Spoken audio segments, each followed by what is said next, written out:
నడిపించుకొని మీ ఆత్మ సహాయం మాకు సంపూర్ణంగా అనుగ్రహించి ఈ కార్యక్రమాలను మీ నామ మహిమార్థంగా జరిగించమని ప్రతి క్షణము తోడే కాపాడుతున్నాడు. యేసు నామం నడుపుతున్నాం తండ్రి. ఆమేన్. ఆమేన్ అని గట్టిగా చెప్పాలి. రెండు చేతులు ఎత్తి ఆమేన్.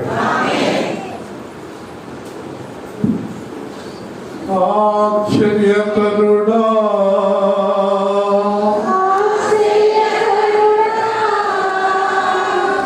బలమైన దేవుడా బలమైన దేవుడా నిత్యుడగు తండ్రి నిత్యుడగు తండ్రి సమాధానాధిపతి సమాధానాధిపతి ఆరాధనకు యోగ్యుడా ఆరాధనకు యోగ్యుడా నిన్ను ఆరాధించుట ఇది నా భాగ్యము. నిన్ను ఆరాధించుట ఇది నా భాగ్యము. నిన్ను ఆరాధించుట ఇది నా భాగ్యము. నిన్ను ఆరాధించుట ఇది నా భాగ్యము.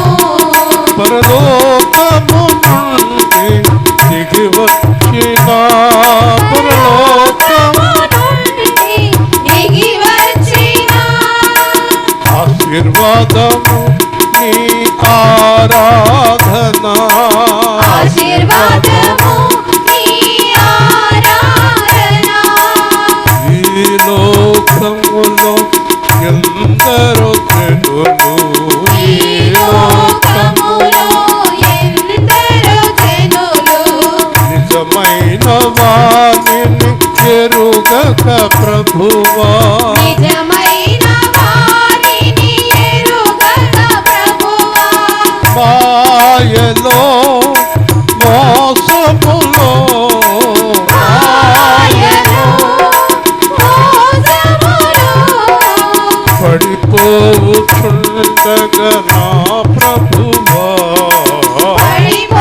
పడిపోవుచుండగా నా ప్రభువా తప్పించినావు కాపాడినావు తప్పించినావు కాపాడినావు ఆరాధించుట నా భాగ్యము. నిన్నారాధించుట నా భాగ్యము. ఆరాధన ఆరాధన ఆరాధన ఆరాధన ఆత్మతో సత్యముతో ఆత్మతో సత్యముతో ఆరాధన ఆరాధన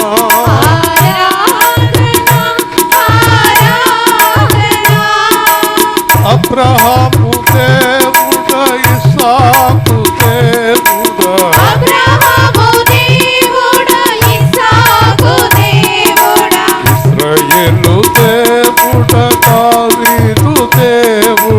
ఇశ్రాయేలు దేవుడ దావీదు దేవుడ కరుణించి మమ్ము ఏర్పరచుకున్నావు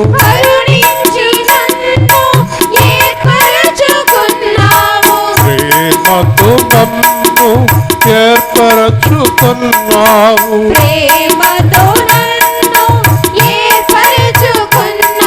ఆరాధన ఆరాధన ఆరాధన ఆరాధన ఆత్మతో సత్యముతో ఆత్మతో సత్యముతో ఆరాధన ఆరాధన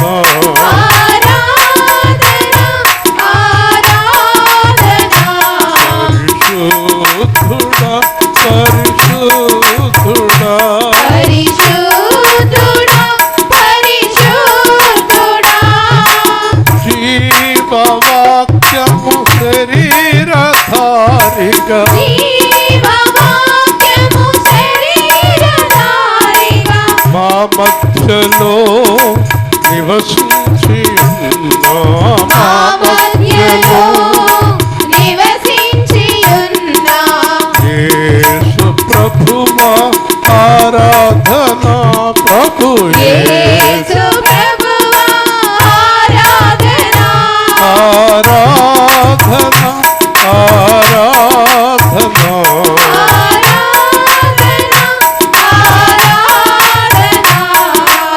ఆత్మతో సత్యముతో ఆరాధనా ఆత్మతో సత్యముతో ఆరాధనా జ్ఞానమిచ్చువాడ ఫలమిచ్చువాడ జ్ఞానమిచ్చువాడా ఫలమిచ్చువాడా విడతెగక మాకు తోడై ఉన్నవాడ ఎడతెగక మాకు తోడైయున్నవాడా ఎవరు విడచిన విడువని వాడ ఎవరు విడచినా విడువని వాడా ఆరాధన ఆరాధన ఆరాధనా ఆరాధనా పడి ఉన్న వారిని లేవనెత్తువాడ పడియున్న వారిని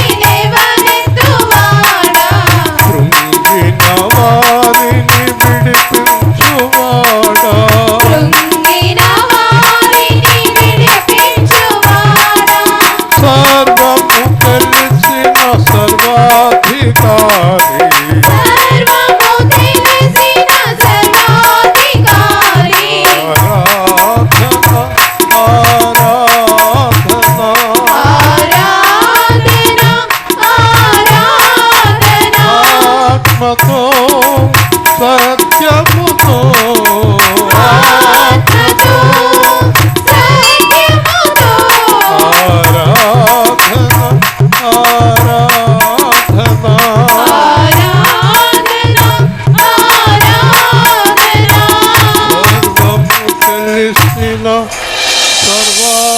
సర్వాధికారి సర్వము తెలిసిన సర్వాధికారి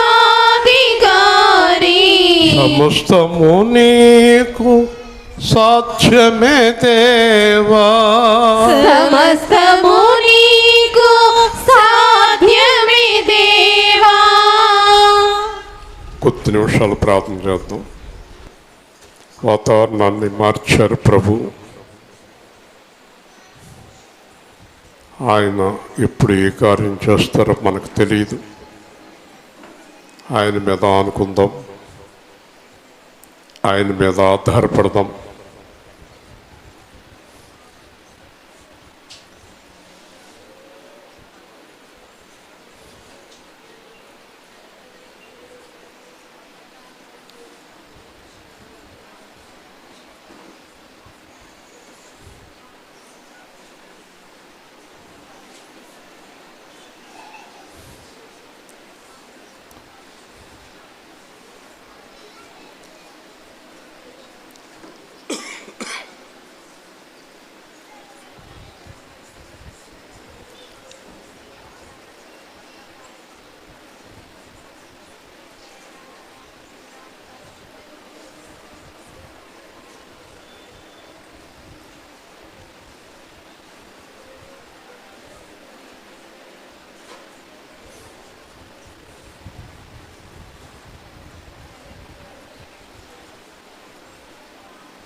ఆమేన్.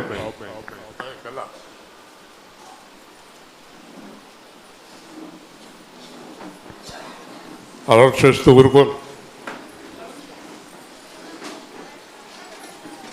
ఎక్కడ ఉండాలి అక్కడ కూర్చోను.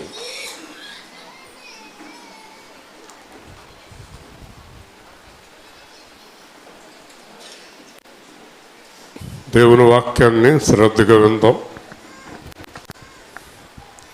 వాతావరణం దేవుడు చల్లగా మలిచాడు. ఏ సమయంలో దేవుడు ఏది ఎలా మారుస్తాడో మనకు తెలియదు. మనం దేవుడి మీద ఆధారపడినప్పుడు ఇలాంటి అనేకమైన కార్యాలు మనం చూడగలం. ఎండిపోయిన బ్రతుకుల్లోకి వర్షాన్ని కురిపించి ఫలవంతంగా మార్చే దేవుడు అని బైబిల్ చెప్తుంది. జీవితాలని ఊహించనంత అందముగా మలచగలిగిన దేవుడు. నా యొక్క అనుభవం ప్రకారం దేవుళ్ళు లేనివారే ఫలించలేదు. బైబిల్ వాక్యం ప్రకారం దేవుళ్ళు లేనివారే ఫలించలేదు. సువార్త సత్యం ప్రకారం బైబిల్లో లేనివారే ఫలించలేదు. బైబిల్ వాక్యంలో లేని వారికి ఫలాలు ఎప్పటికీ ఉండవు. ఫలించడం అంటే డబ్బు కాదు. ఫలించడం అంటే దేవుని యొక్క లక్షణాలు పుణికిపుచ్చుకోవటం, దేవుని పోలికలోకి మారటం ఫలించటం. రెండవది, వారు జీవించి ఉన్నంతకాలం ఈ చెయ్యి ఇలా ఉండదు, ఫలించేవారి చెయ్యి ఇలా ఉండదు, ఇలా ఉంటుంది. ఈ చెయ్యి ఇలా ఉందంటే ఫలించలేదు అని అర్థం. వారి అవసరం తీర్చబడుతుంది, 100 అయినా 50 అయినా 1000 అయినా. మొదటిది ఆయన రూపంలోకి మారటం. 2, ఒకరికి ఇచ్చేవారుగా ఉండటం. 3, వారు ఎప్పుడూ అటు పైకి చూస్తూ ఉంటారు దేవుని రాకడ కొరకు. లోకం కొరకు చూడరు. లోకంలో ఏముంది ఏంటి పట్టించుకోరు. ఏమున్నా సంతృప్తిగా ఉంటారు. 100 రూపాయలు ఉన్నప్పుడు వాళ్ళ ముఖం అదే ఆనందం, 1000 ఉన్నప్పుడు అదే ఆనందం, 1,00,000 ఉన్నప్పుడు అదే ఆనందం, 1,00,00,000 ఉన్నప్పుడు అదే ఆనందం, 100 రూపాయలు ఉన్నప్పుడు అదే ఆనందం. ఎప్పుడు ముఖాలు ఎప్పుడు నవ్వుతూనే సమాధానంతోనే ఉంటాయి. వికారాలు, రకరకాల ఉకారాలు అకారాలు ఉండవు ముఖంలో. రకరకాలుగా మారిపోవు ముఖాలు. వారు ఫలించిన వారు. యేసుక్రీస్తు నిన్న నేడు నిరంతరం ఒకే రీతిగా ఉన్నాడు. కాబట్టి ఈ ఫలించేవారు లేరు అంటే దేవుళ్ళు లేరు అని నిస్సందేహంగా చెప్పవచ్చు. దేవుడికి వ్యతిరేకమైన జీవితంలో ఉన్నారని కూడా నిస్సందేహంగా చెప్పవచ్చు. కాబట్టి ఎన్నో వాక్యాలు ఉంటాయి. మనం సమయం పాటింతాం కనుక 1 పేతురు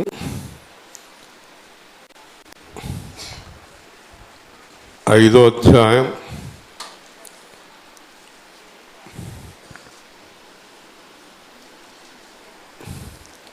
1 పేతురు 5వ అధ్యాయం 4వ వచనం. నీ కూతురు చేత చదివించు. బైబిల్ లాగా ఇలా హైదరాబాద్ వాళ్ళు ఎక్కువైపోయారు ఇక్కడ.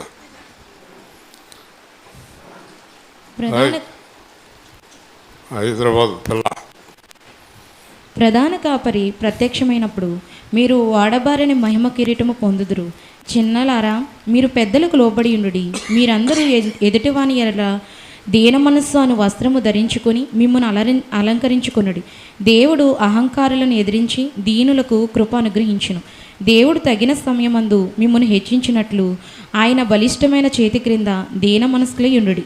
ఆయన మిమ్మల్ని గూర్చి చింతించుచున్నాడు గనుక మీ చింత యావత్తూ ఆయన మీద వేయుడి. నిబ్బరమైన బుద్ధి గలవారై మెలకువగా ఉండుడి. మీ విరోధి అయిన అపవాది గర్జించు సింహం వలె ఎవరిని మృంగుదునా అని వెదుకుచూ తిరుగుచున్నాడు. లోకమందున్న మీ సహోదరుల యందు ఈ విధమైన శ్రమలే నెరవేర్చున్నవని ఎరిగి విశ్వాసమందు స్థిరులై వారిని ఎదిరించుడి. తన నిత్య మహిమకు క్రీస్తునందు మిమ్మల్ని పిలిచిన సర్వకృపానిధియగు దేవుడు కొంచెము కాలము మీరు శ్రమపడిన పిమ్మట తానే మిమ్మల్ని సంపూర్ణులుగా చేసి స్థిరపరిచి బలపరచును.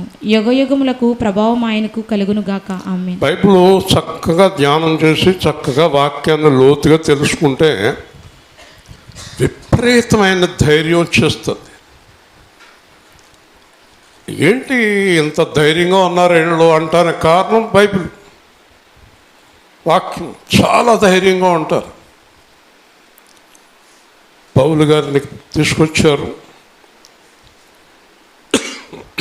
శిరచ్ఛేదనం అన్నారు. నవ్వుతూనే ఉన్నాడు పౌలు గారు. చివరి కోరిక ఏంటి మీద అన్నారు, జనాల మధ్యలో చేయండి, ఎక్కడో జైల్లో లోపల చేయొద్దు అన్నాడు. అది చివరి కోరిక అన్నాడు. అప్పుడు జనం అందరి మధ్యన పెట్టి పౌలు గారు తలకాయ నరికారు. ఈరోజు మనందరం బతుకుతున్న వాక్యం పౌలు గారి చేత ఈ దేవుడు రాయించాడు. దేవుని స్తోత్రం. అలాంటి పౌరులను ఏం చేశారు, తలకాయ ఖండించారు. మనకు చిన్న కాలు నొప్పి రాకూడదు, ఈపి నొప్పి రాకూడదు, మన అబ్బాయికి చెవి నొప్పి రాకూడదు, మన అమ్మాయికి కడుపు నొప్పి రాకూడదు.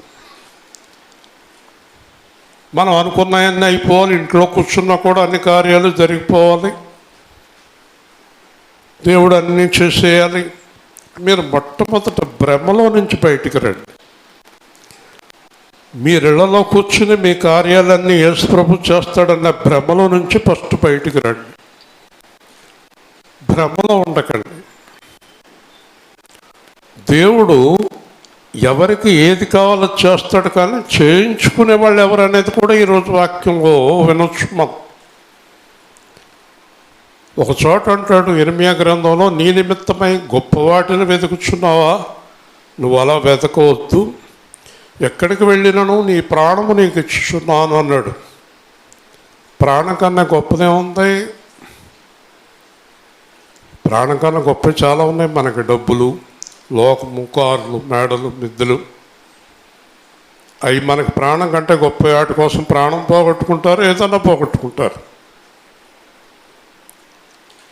కాబట్టి భ్రమ అనేది తొలగించుకోండి. నేను ఇందాక చెప్పానే, నీ చెయ్యి ఇలా లేకుండా మాత్రం మరణం వరకు కాపాడుతాడు. దేవుని స్తోత్రం. అదొక్కటే మనం కోరుకోవాలి. విపరీతమైన కోరికలు మనకు ఉండకూడదు. అవి అన్యులకు ఉంటాయి. ప్రభు అన్నాడు, అన్యులకు ఉంటాయి విపరీతమైన కోరికలు. విపరీతమైన కోరికలు మనకు ఉండకూడదు. మన కోరికలకి ఆశా నిగ్రహం అనేటటువంటి ఒక నిగ్రహ శక్తి ఉండాలి. దేవుడు ఎంత ఇస్తే అంత చాలును అనే తృప్తికరమైనటువంటి సమాధానకరమైన జీవితం ఉండాలి. ఏదో సాధించేద్దామంటే చివరికి ఏమీ లేకుండా అయిపోవచ్చు. అర్థమైందా? నాకు తెలిసి ఒక అమ్మాయికి పెళ్లి చేశారు. అమ్మాయికి 2 లక్షలు, అబ్బాయికి 2 లక్షలు, నెలకు 4 లక్షలు. అందరూ ఊహించుకున్నారు చాలా అద్భుతమైన జీవితం, 4 లక్షలు నెలకంటే మాటలా అని అందరూ కూడా ఆహా ఓహో ఆహా ఓహో అన్నారు. తీరా చూసేటప్పటికి ఈ అమ్మాయి 2 లక్షలు కూడా పట్టుకుపోతున్నాడు, అతను 2 లక్షలు పట్టుకుపోతున్నాడు. చివరికి ఒక రోజున అడిగింది, ఇదేంటి నీ 2 లక్షలు నా 2 లక్షలు కూడా పట్టుకుపోతున్నావు ఏంటి?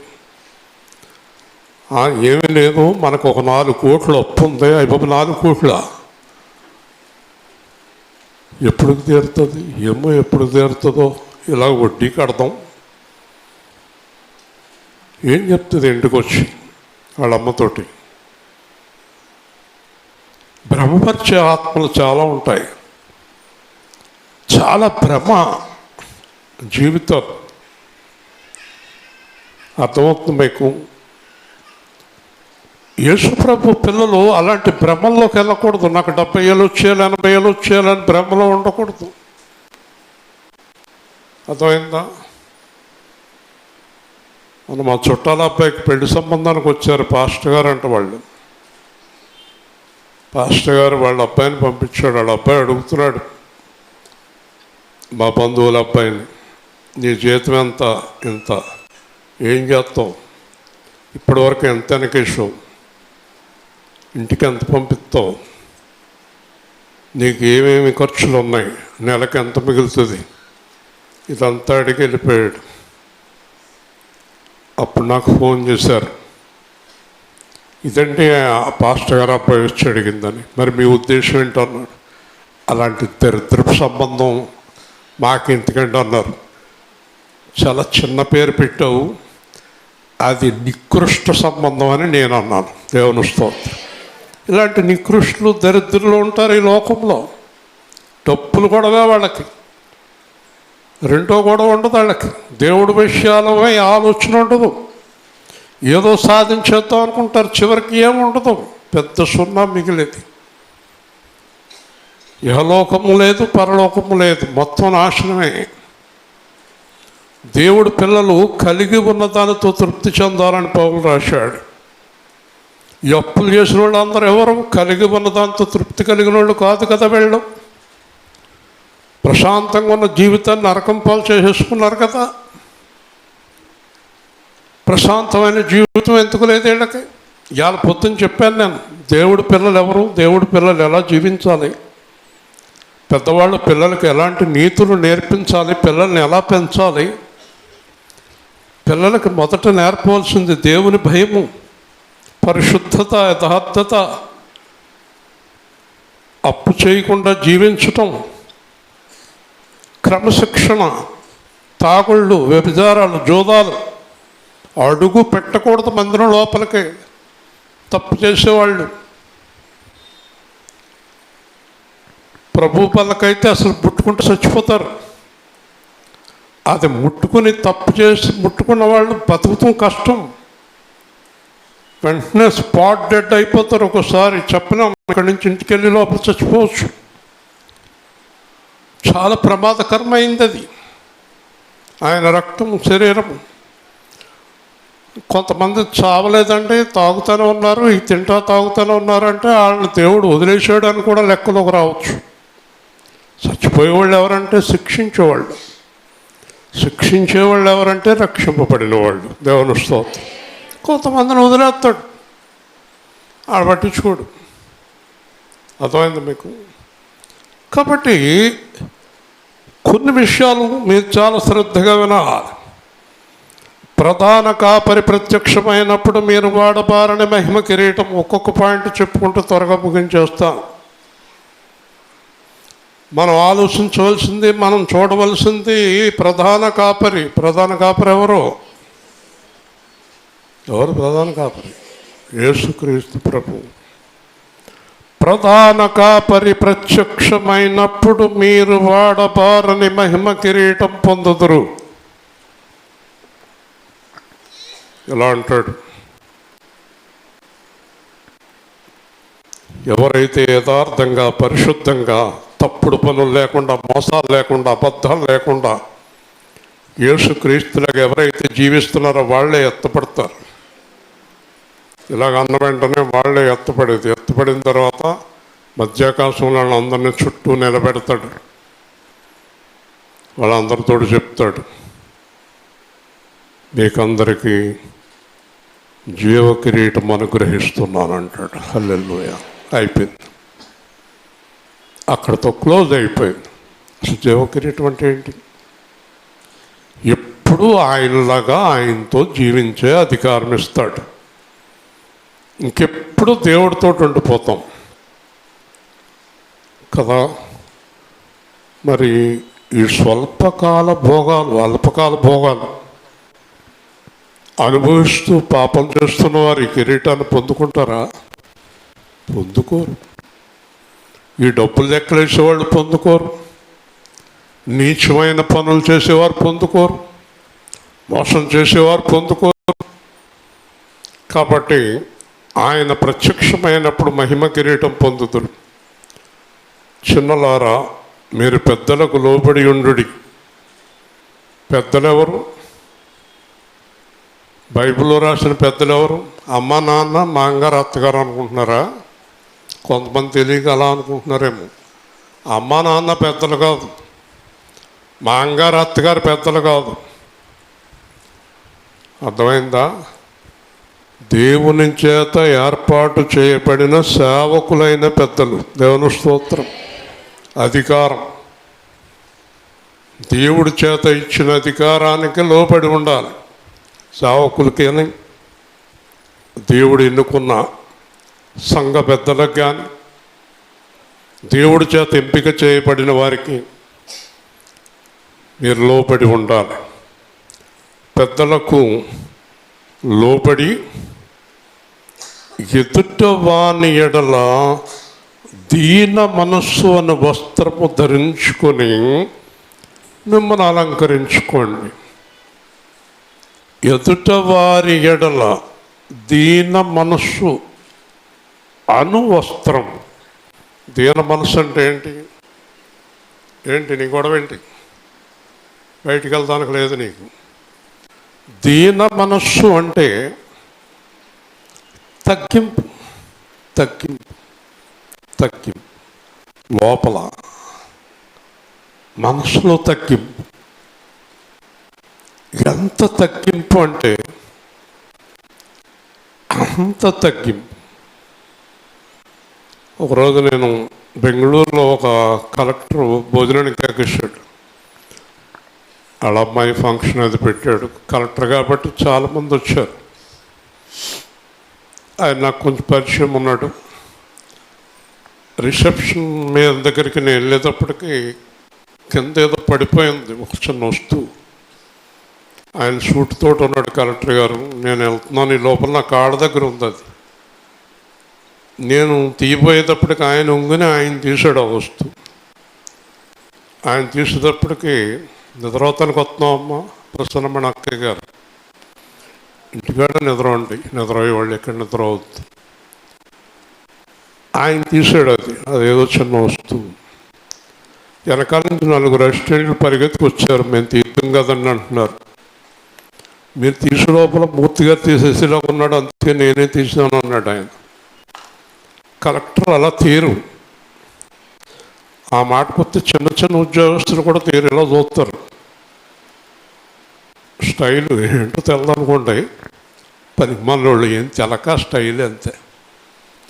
కాబట్టి అక్కడ అందరూ అన్నారు కలెక్టర్ గారు ఎంత తగ్గించుకున్నారు అనుకుంటున్నారు. నేను అన్నాను మిమ్మల్ని చాలా పొగుడుతున్నారంటే మీ గురించి తీసానండి బాబు నేను అంటున్నాడు ఆయన.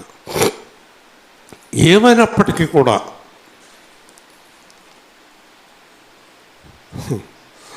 భూమిని ఆకాశాన్ని ఒక మాటతో చేసిన ఆయన కింద ఉన్న వస్తువు తీయటం కాదు, ఆ వస్తువు తీసి పట్టుకెళ్ళి ఎక్కడ పెట్టాలో అక్కడ పెట్టొచ్చి కూర్చుంటాడు యేసు ప్రభు. అయితే హల్లెలూయా. ఎంత తగ్గింపు, ఎంత తగ్గింపు. మరి మనకేంటో ఆ పొగరంటే అజ్ఞానం. నా స్టైల్ వేరు. ఏంటో నీ స్టైల్ వేరేంటి? నీ స్టైల్ వేరేంటి ఏంటి చెప్పండి. భార్యాభర్తలు ఇద్దరు మొన్న వచ్చారు, పార్కులో తిరుగుతున్నారు వాకింగ్ అంట. ఇద్దరు ప్యాంట్లు బొర్రెలెట్టేసుకున్నారు. పోనీ ఆడికంటే చిల్లులెట్టుకున్నాడు. దీనికేం కరప కానీ ఇది చిల్లులెట్టుకుంది. వాళ్ళిద్దరూ తిరుగుతుంటే అందరూ చిల్లులోంగా చూస్తున్నారు. చూస్తానికి అసహ్యంగా. స్టైల్ అంట, పనికిమాలిన స్టైల్. బుర్రంతా గొరిగేసుకుని ఏం స్టైల్స్ అయ్యి పనికిమాలి ఎందుకయ్యి? ఇక్కడ అంటున్నాడు దీన మనస్సును వస్త్రము ధరించుకొని మిమ్మల్ని మీరు అలంకరించుకోండి. హల్లెలూయా.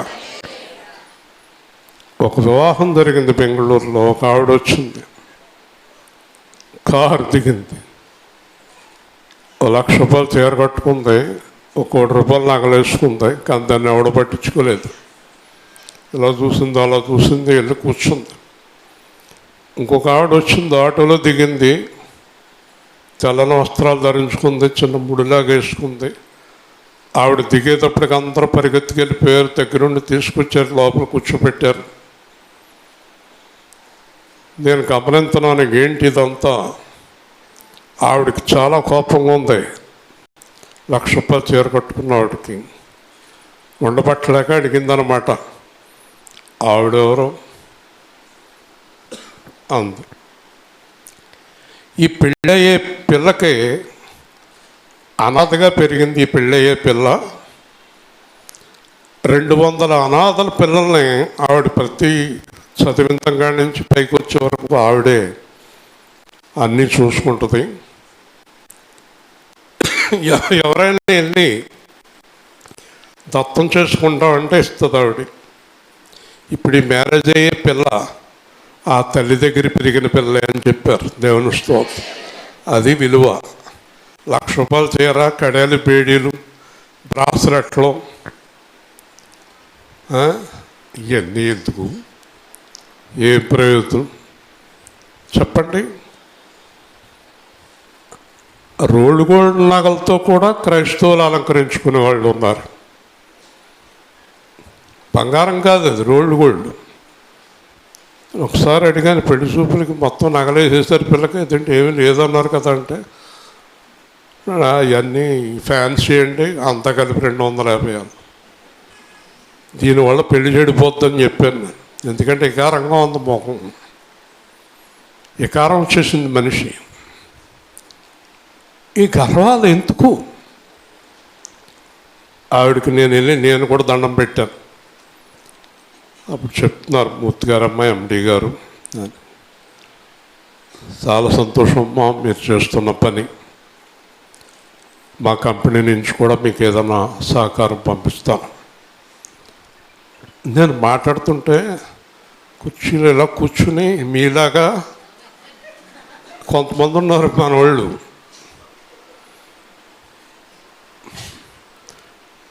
కూర్చోలేదు ఆవిడ.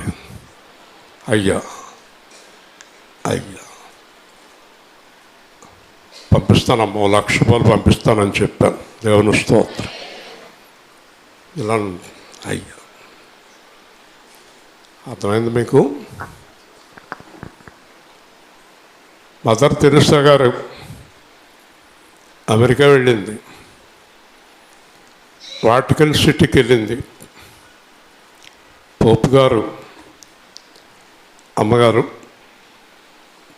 యేసుప్రభు మీకు కారు ఇమ్మంటున్నాడు అని ఒక కారు ఇచ్చారు ఆవిడకి. ఆ కారు ఖరీదు ఎంత? 6 కోట్లు. 6 కోట్ల రూపాయల కారు ఇచ్చారు ఆవిడకి.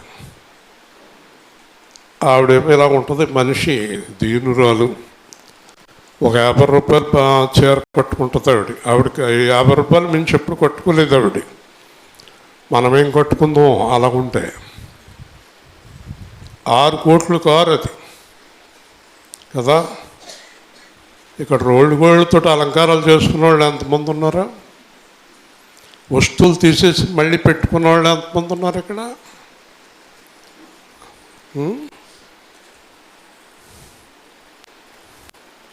మా అందం అంతా పోయిందని పెట్టుకున్నాక అందం వచ్చింది అనుకుంటున్నారు. పోపు గారితో ఉంది, అయ్యా నాదొక చిన్న మనవి. అమ్మగారు ఏంటమ్మా? ఎందుకంటే ప్రపంచంలో ఉన్న అధ్యక్షులు అందరూ నుంచుని శాల్యూట్ చేస్తారు ఆవిడకి. దేవుని స్తోత్రం. ఎందుకంటే కుష్ఠరోగుల్ని కడుగుతుంది ఆవిడ.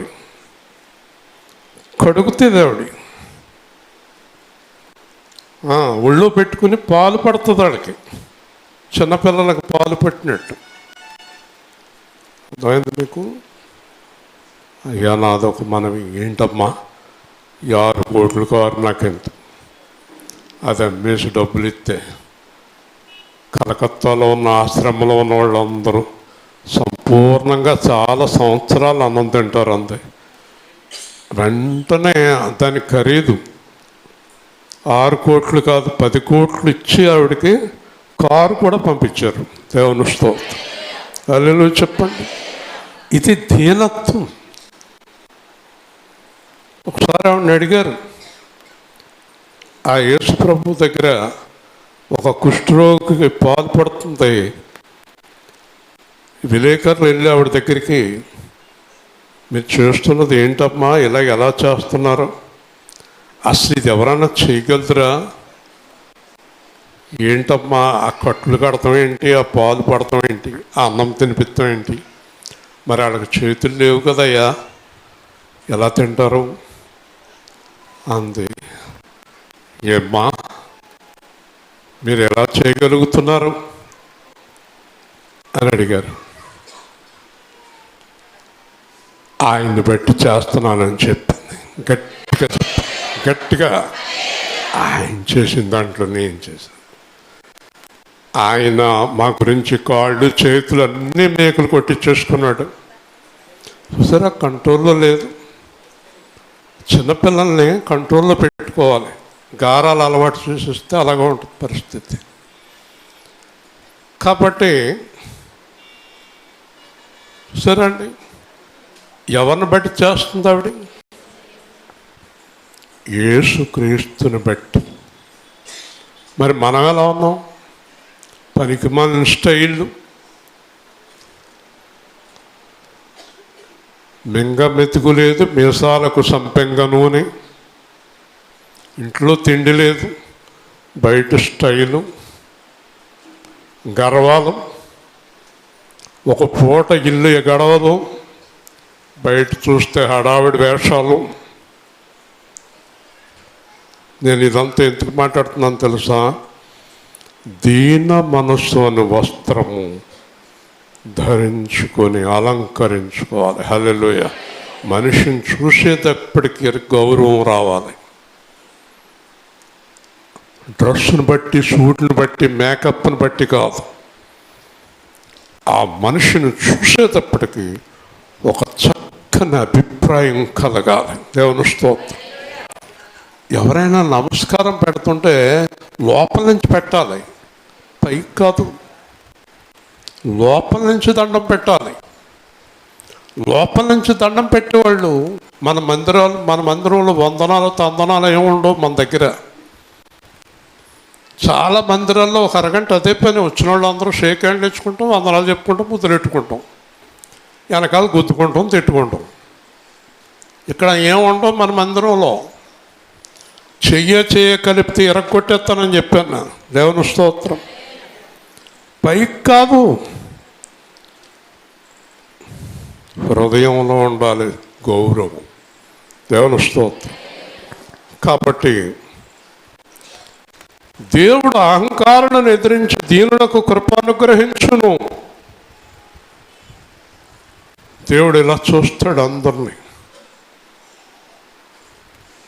ఒక్క క్షణం ఎవరి మనసులో అహంకారం ఉందో, ఎవరి మనసులో దీనత్వం ఉందో తెలిసిపోద్ది ఆయన. అలా చూసేటప్పటికి అర్థమైపోద్ది ఆయనకి. ఉదాహరణకు ఆయన ఆశీర్వాదం బయలుదేరుతుంది, ఇలాగ ఆశీర్వాదం ప్రారంభమవుతుంది. గర్వంగా ఉన్నవాడి దగ్గర నుంచి వెనక్కి వచ్చేస్తుంది, దీనంగా ఉన్నవాడి దగ్గరికి వెళ్ళిపోతుంది. హల్లెలూయా. గర్వంగా ఉన్నవాడి దగ్గర నుంచి వెనక్కి వచ్చేస్తుంది ఆశీర్వాదం, దీనంగా ఉన్నవాడి మీదకి వెళ్ళి బ్లెస్ చేస్తుంది. అహంకారులను ఎదిరించును. జాక్పోనం గారు చెప్పారు, 2003లో 23 సంవత్సరాల కిందట జాక్పోనం గారు చెప్పిన వాక్యం చెప్తున్నాను మీకు నేను. మీరు కిందట ఆదివారం వాక్యం చెప్పమంటే చెప్పరు. మన ప్రకాష్ అంటున్నాడు, చనిపోయిన ప్రకాష్. మీ ప్రకాష్ కాదు, మీ ప్రకాష్ రాడు కదా అసలు. ఆ ప్రకాష్ గారు అంటున్నారు, చాలా పెద్ద సంఘం అది. కిందట ఆదివారం ఏం చెప్పారమ్మా మీ సంఘంలో అని అడిగాడు. ఎవరు మాట్లాడతలేదు. కిందట ఆదివారం చెప్పిన వాక్యం ఏంటమ్మా అని అడిగారు. ఇప్పుడు మీకు గుండెల్లో రైళ్లు పరిగెడుతున్నాయి. ఎవరినని అడిగితే ఏం చెప్పాలి? కిందట ఆదివారం అసలు రాత్రి సువార్తే గుర్తులేదు మాకు. గుర్తెందుకు ఉంటుంది? బాక్యాలు గుర్తుంటాయి. ఒక ఆవిడకి అసలు చదువు రాదు, వాక్యం తెలదు, ఏమీ తెలదు. 2001లో ఏప్రిల్లో ఇవ్వాలంటే నాకు 10,000 ఇప్పటికి ఇవ్వలేదు అంటుంది. ఎంత కరెక్ట్గా చెప్తుందో. బాకీ గుర్తుంది. ఏ బాకీ? రావాల్సింది. ఏది గుర్తులేదు? ఇచ్చేది. ఇవ్వాల్సింది గుర్తులేదు, రావాల్సిందే గుర్తుంది కదా. అప్పుడు పాస్టర్ గారు తిరిగాడు, అయ్యా పాస్టర్ గారు మీకన్నా గుర్తుందా అని అడిగాడు ప్రకాష్. ఎందుకంటే పాస్టర్ గారికి గుర్తుందో లేదో అని డౌట్ వచ్చింది ప్రకాష్కి. వింటున్నారా? వాక్యాలు గుర్తుండవు, పనికిమాలిన విషయాలు. నన్ను 12 ఏళ్ల కిందట ఏముందో తెలుసా అంటది. 12 ఏళ్ల కిందట మాట ఎంత బాగా గుర్తుపెట్టుకుందో. వాక్యాలు గుర్తుండాలి, అవి కాదు గుర్తుండవలసింది. అప్పుడు ఆయన చెప్పాడు, జాక్ పూనం గారు, ఒక 1000 మంది సేవకులు ఉన్నారు, మీరు ఎప్పటి నుంచో ప్రార్థన చేస్తున్నారు, మీ కార్యాలు అవ్వని వాళ్ళు లేచి నిల్చోండి అన్నాడు ఆయన. మీరు ఎప్పటి నుంచో చేస్తున్న ప్రార్థనలు అవ్వనోళ్ళు అందరూ లేచి నుంచోండి అంటే ఏమనుకుంటారు అందరూ చెప్పండి? ఇంకేముంది, పెద్ద అయ్య గారు ప్రార్థన చేసేస్తారు, మన కార్యాలు అయిపోతాయి అనుకుని లబ 850 మంది నుంచున్నారు. 1000 మందికి 850 మంది. అప్పుడు ఈ వాక్యం తీశాడు, మీ 850 మంది అహంకారులు, అంతకే దేవుడు మీ కార్యం ఆపేశాడు అన్నాడు. చచ్చారు దెబ్బక. భోజనం టైంలో ఎంత పెద్ద పాస్టర్ గారు అయితే మాత్రం మమ్మల్ని ఎంతంత మాట్లాడేసాడో. అప్పుడు నేను అన్నాను, ఇంకా చావలేదు మీకు అన్నాను, ఇంకా చావలేదు మీరు. ఈరోజు నేనదే చెప్తున్నాను మీకు, మీ కార్యాలు ఏమీ జరుగుతులేదంటే మీకు లోపల అహంకారం ఉంది, పైకి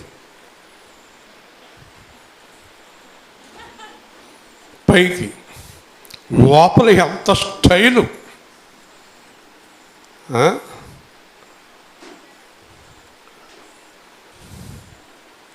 రావులపాలెం బెనహర్ దగ్గరికి వెళ్ళాను వాక్యం చెప్పడానికి. అప్పుడు అక్కడ ఎవరో అన్నారంట, ఏంటంటే కారులో అలా దిగుతున్నాడు, అలా చూస్తున్నాడు, ఈయనకి చాలా స్టైల్ అనుకుంటా. ఊరుగాయ బాబు కొమ్ములు పోతే గర్వం అంటే ఏంటో తెలియదే ఆయనకి, ఆయన ఆకారం అలా ఉంటాడని చెప్పాడంట. కొంప ములుగుద్దని ఎందుకన్నామంటే ఆయన ఏమనకాయ బాబు అని పడ్డాను, ఎన్ని బాధలు పడ్డాను. దేవుని స్తోత్రం చెప్పండి, హల్లెలూయా. వాగేసి ఎన్ని బాధలు పడ్డానో తెలుసా? కాబట్టి గర్వం అనేది, హృదయ గర్వం దేవుడికి చాలా అసహ్యం. కాబట్టి దీనులకు కృప అనుగ్రహించును. మిగతా 150 మందికి ఆశీర్వాదం వచ్చింది, 850 మందికి లేదు అని జాక్ పూనం గారు చెప్పారు. గర్వం ఎక్కువ. చిన్న విషయం చెప్తాను, నాకు ఎంత గర్వం ఉండాలి. నేను ఎవరో తెలుసా? నౌకాశ్రయంలో 2nd గ్రేడ్ ఆఫీసర్. నేను నౌకాదళంలో 2nd గ్రేడ్ ఆఫీసర్. ఆయనకి కింద కొంత వేల మంది బెటాలియన్ సాల్యూట్ చేస్తారు ఆయనకి. ఒకరోజు మోకరించి ప్రార్థన చేస్తుంటే నన్ను ఉద్యోగం వదిలేసి సేవ చేయమన్నాడు దేవుడు. మరి నా భార్య ఎవరు తెలుసా? పక్కన ఉన్న ఆవిడ, తెలియదు కదా మీకు ఆవిడ. ఆవిడ ఎంత గర్వంగా ఉండాలి, ఆవిడ ఎలా కూర్చుని ఉంది. ఆవిడెవరో తెలుసా? బెంగళూరులో ఫేమస్ డాక్టర్ గారు అమ్మాయి, ఫేమస్ డాక్టర్ ఈవిడ, నా భార్య. దేవుని స్తోత్రం.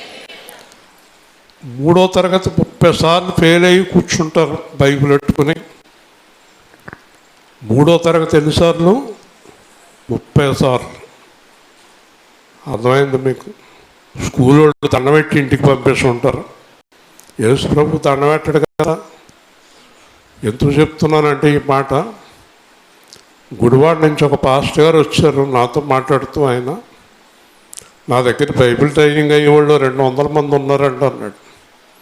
చాలా సంతోషం. ఏం సంతోషమయ్యా బాబు, చుట్టూ మొత్తం ఊడిపోయింది అన్నాడు. యా అన్నాను. 200 మంది 10th క్లాస్ ఫెయిల్ అయిన వాళ్ళే అన్నాడు. అదేంటన్నా, మరి ఆడ తప్ప ఎవరు వస్తారు బైబిల్ ట్రైనింగ్ అంటున్నాడు. 10th క్లాస్ ఫెయిల్ అయిపోతే బైబిల్ ట్రైనింగ్కి ఒక హోదా.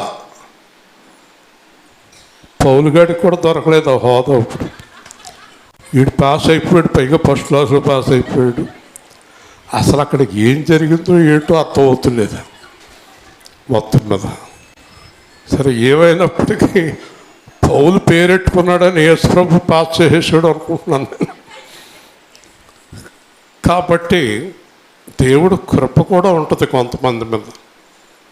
దేవుడు కృపతో కూడా పాస్ అవుతారు. చూడండి, మీరు గర్వం వదిలేండి. మీలో గర్వంగా ఉండేవాళ్ళు ఎంతమంది ఉన్నారు ఇక్కడ? ఒప్పుకుంటారండి? అందరూ దీనిలేనా? మరి మొక్కలేంటి అలా ఉన్నాయి? పైకి దీనత్వం, లోపల విపరీతమైన స్టైలు. వాళ్ళు ఎవరో కూడా తెలుసు, నాకు తెలియదు అనుకోకండి. Don't act before me and before Jesus. దేవుని స్తోత్రం. యాక్షన్ తెలిసిపోద్ది. తెలీదా? రైట్. దేవుడు తగిన సమయమందు మిమ్మను హెచ్చించున్నట్లు ఆయన బలిష్టమైన చేతి క్రింద దీన మనస్కులై ఉండుడి. The God is waiting to raise you. దేవుడు నిన్ను హెచ్చించాలని చూస్తున్నాడు. దేవుడు నీ కార్యం నెరవేర్చాలని ఎదురు చూస్తున్నాడు. దేవుడు నువ్వు ఎన్నాళ్ళ నుంచో కోరుకుంటున్న వాటిని నీ జీవితంలో చేసి నిన్ను సంతోషింపచేయాలని ఆశిస్తున్నాడు. దేవుడు ఎదురు చూస్తున్నాడు. ఎవరి కొరకు? ఆయనకు లోబడి ఆయన కొరకు ఎదురు చూసేవారి కొరకు. హల్లెలూయా. ఆయనకు లోబడని గర్విష్ఠుల గురించి ఎదురు చూస్తలేదు. ఆయన చెయ్యి కింద, ఆయన పాదాల దగ్గర, ప్రభువా ఎంతో కాలంగా చూస్తున్నాను. ఇక అందరికీ తెలుసు, చాలాసార్లు చెప్పాను. యోసేపు చరిత్ర. దీనుడై దీనుడై దీనుడై దీనుడై ఇలా రా యోసేపు అన్నాడు యేసుప్రభు. అయ్యా, ఆ జైలు నుంచి బయటికి వెళ్ళు. ఈరోజు ఒక అద్భుతమైన కార్యం చేస్తున్నాను నేను. యోసేపు అనుకున్నాడు, రాజుగారు ఏదైనా ఉద్యోగం ఎత్తాడేమో అనుకున్నాడు. అప్పుడు రాజుగారు అన్నాడు యోసేపుతో, యోసేపు, మొత్తం దేశం అంతటి పైన నా తర్వాత యువరాజుగా నిన్ను అభిషేకిస్తున్నాను. గట్టిగా చెప్పాలి. అసలు ఊహించగలిగిన స్థాయి కాదు.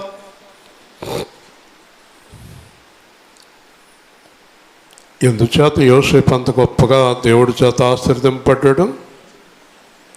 He has maintained character. దీనుడు, పాపం చేయనివాడు, గర్వం లేనివాడు. మీరు ఊరికే ఇక్కడికి వచ్చి వాక్యాన్ని నిలిపోవటానికి రాకండి, నేర్చుకుని జీవించడానికి రండి. నేర్చుకుని జీవించండి. మాట్లాడేటప్పుడు గర్వపు మాటలు మాట్లాడకండి.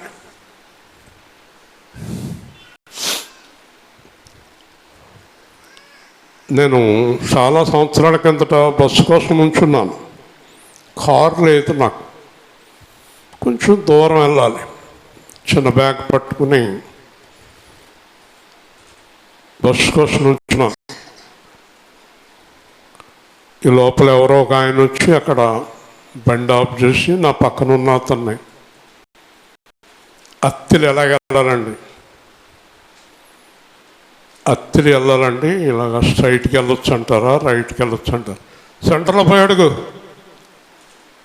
ఆ సెంటర్లో అడుగు, చెప్తారు ఇలాగ వెళ్ళాలా అలాగ వెళ్ళాలా. ఇటు చెప్పకూడదా? ఇలాగన్నాడు. నేను అన్నాను, ఇలా రండి అన్నాను. మీరు ఆ సెంటర్కి వెళ్ళగానే స్ట్రైట్కి వెళ్తే కావలపురం రోడ్డు అండి, ఆ రోడ్లో వెళ్ళకండి, రైట్ సైడ్కి తిరిగితే మీకు అలా ఎదరికెళ్ళేటప్పటికి ర్యాలింగ్ అని, తర్వాత అత్తిలని మైల్ రాడ్ మీద రాసి ఉంటుందండి అన్నాను. చాలా సంతోషం అండి అన్నాడు. వింటున్నారా? గర్విష్ఠులు, గర్వపు మాటలు.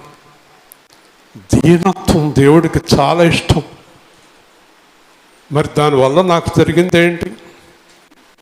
ఏమ్మా, సొంతంక గొంతంక చూస్తాం మానవా? ఏ బాత్రూమ్కి వెళ్ళారో అడుగు వచ్చాక. 2 బాత్రూమ్లు ఉన్నాయి, అవతల దానికి వెళ్ళావా అవతల దానికి వెళ్ళావా అని అడుగు. జ్ఞానం లేకపోతే ఇక్కడ చెప్పే మాటలేంటి? అటు ఇటు ఎందుకు చూస్తారు? కాబట్టి తర్వాత నాకు జరిగింది ఏంటి? నేను అలా మాట్లాడటం వల్ల 2 రోజుల తర్వాత పరిగెట్టుకుని ఎవరో నా గురించి వస్తే, ఆ పక్క వీధిలో ఉన్న అమ్మాయి మా ఇంటికి తీసుకొచ్చి ఈ తలుపు కొట్టాక బయటకు వచ్చేటప్పటికి, ఇదిగో ఆయనేనండి మూర్తి గారు అని చెప్పి ఆయన్ని నాకు ఇందాక నుంచి అడుగుతున్నారండి మూర్తి గారు వెళ్ళి అక్కడని తీసుకొచ్చి చూపించానండి. ఆ అమ్మాయి వెళ్ళిపోయాక ఇతను అంటాడు, పాస్టర్ గారు, అయ్యో మీరు అంటే ఊళ్ళో ఎంత గౌరవం అండి, ఆ అమ్మాయి ఏంటండి బాబు అలాగెళ్ళండి అని చెప్పకుండా ఇంటికి తీసుకొచ్చి తెగపెట్టింది. దేవుని స్తోత్రం. నువ్వు ఇతరులకు ఏం చేస్తావో నీకు అదే జరుగుతుంది. ఇతరులకు నువ్వు ఏం చేస్తే అది నీకు రిపీట్ అవుతుంది. నువ్వు ఎవరినన్నా మోసం చేస్తే నీకు మోసం జరుగుతుంది. నువ్వు గర్వంగా ఉంటే నీ జీవితంలోకి నీకన్నా డబల్ గర్వం ఉన్నవాడు నీకు మొగుడి కింద పెళ్ళం కింద వస్తారు. నువ్వు మోసగత్వం అయితే నీకు 2 మోసం చేసేవాడు నీ జీవితంలోకి మోసం చేసేది వస్తుంది. నువ్వు ఏమై ఉన్నావో ఆ కొలతే నీకు కొలవ పడుతుంది. అదొక మీకు వింటున్నారా? కొలత కొలిసేది దేవుడు. ఇక్కడ ఆయన మిమ్మల్ని గూర్చి చింతించుచున్నాడు కనుక మీ చింత యావత్తు ఆయన మీద వేయండి. ఆయన ఎవరి గురించి చింతించుచున్నాడు చెప్పాలి. 10 నిమిషాల్లో ముగించుకుంటాం. ఆయన ఎవరి గురించి చింతించున్నాడు చెప్పుకోలేము. ఎవరి గురించి ఆలోచిస్తున్నాడు ఆయన? చెప్పండి, అర్థమైంది మీకు? ఎవరి గురించి ఆలోచిస్తున్నాడు? రమాదేవి, మన కోసం అనకూడదు. ఎవరి గురించి? ఎవరు ఆయన చేతి కింద తగ్గించుకొని, ఎవరు ఆయనకు లోబడి, ఎవరు దీనులై, ఎవరు ఇంతవరకు విన్న వాక్యాలన్నీ ఎవరి జీవితంలో కనపడుతున్నాయో వాళ్ళ గురించి మాత్రమే ఆయన ఆలోచిస్తున్నాడు. హల్లెలూయా. వాళ్ళ గురించి మాత్రమే, వాళ్ళ గురించి మాత్రమే ఆలోచిస్తున్నాడు. ఇక్కడ అంటున్నాడు, మీ చింత యావత్తు ఆయన మీద వేసేయండి. చెప్పండి, చింత యావత్తులో ఏదైనా కొద్దిగా మనల్ని ఆలోచించమనుందా? మీరు ఆలోచించి కెన్ యూ సక్సీడ్? నీ సొంత ప్రయత్నంతో, నీ సొంత ఆలోచనతో నీ జీవితంలో ఏదైనా సాధించగలవా Pavitra? Can you succeed? Tell me, చెప్పు. నువ్వు ఏం సాధించగలవు? ఈరోజు పొద్దున్న ఒక ఇంగ్లీష్ ఆయన ఒక మాట చెప్పాడు. నేను ఈరోజు ఉదయాన్నే లేచాను అంటే దేవుడు నన్ను ఈ ఉదయం లేపాడు. ఈరోజు ఉదయం నా సహోదరులు చాలామంది లేవలేదు అంటే ప్రపంచంలో అనేక మంది ఈరోజు పొద్దున్న లేకలేదు, మనం లేచాం. మీకు ఏమైనా అర్థమైందా? ప్రపంచంలో చాలామంది ఈరోజు పొద్దున్న లేవలేదు, వెళ్ళిపోయారు. దేవుని స్తోత్రం. నేను లేచాను. ఎవరి వల్ల లేచానంటే నన్ను దేవుడు పొద్దున్న లెక్కొట్టాడు. మీ అమ్మాయి, మీ అబ్బాయి, మీ ఆయన, మీ ఆవిడ లెక్కొడితే లేకరు మీరు. ఆయన లెక్కొట్టాలి. ఒకవేళ నువ్వు నిద్రపోతే వాళ్ళు ఎవరు లెగ్గొట్టినా లేగవు, నువ్వు ఇంకా నిద్రే. అప్పుడు ఆయన అంటున్నాడు, నేను ఈరోజు ఉదయం దేవుణ్ణి బట్టి ఉదయం నేను లేచాను కనుక నేను ఈ రాత్రి వరకు దేవుడికి ఇష్టడుగా జీవించి పడుకుంటాను. దేవుని స్తోత్రం. నువ్వు ఈరోజు పొద్దున్న లేచింది ఎవరిని బట్టి? స్వసరాజు, ఈరోజు పొద్దున్న లేచింది ఎవరిని బట్టి? నువ్వు నిద్ర రానివ్వద్దని చెప్తున్నాను ఎవరికి కూడా. ఈరోజు నువ్వు లేచింది దేవుణ్ణి బట్టి. ఆదివారం రాత్రి నుంచి నేను రోజు చూస్తూ వచ్చాను. సోమవారం పొద్దున్న లేచాను, బాగోలేదు.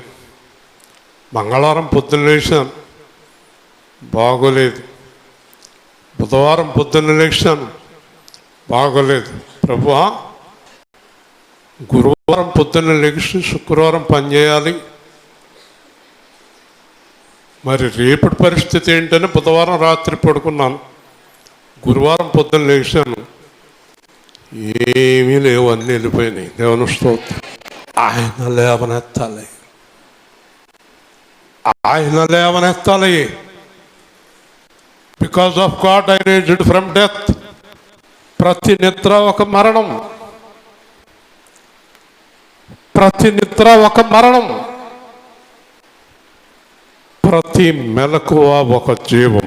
దేవుని స్తోత్రం. నువ్వు లేచావంటే దేవుని పట్ల లేచావు. నువ్వు you have to live for God.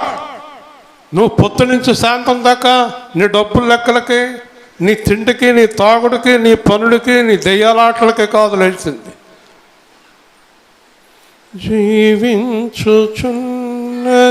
నేను కాదు, జీవించు క్రీస్తే.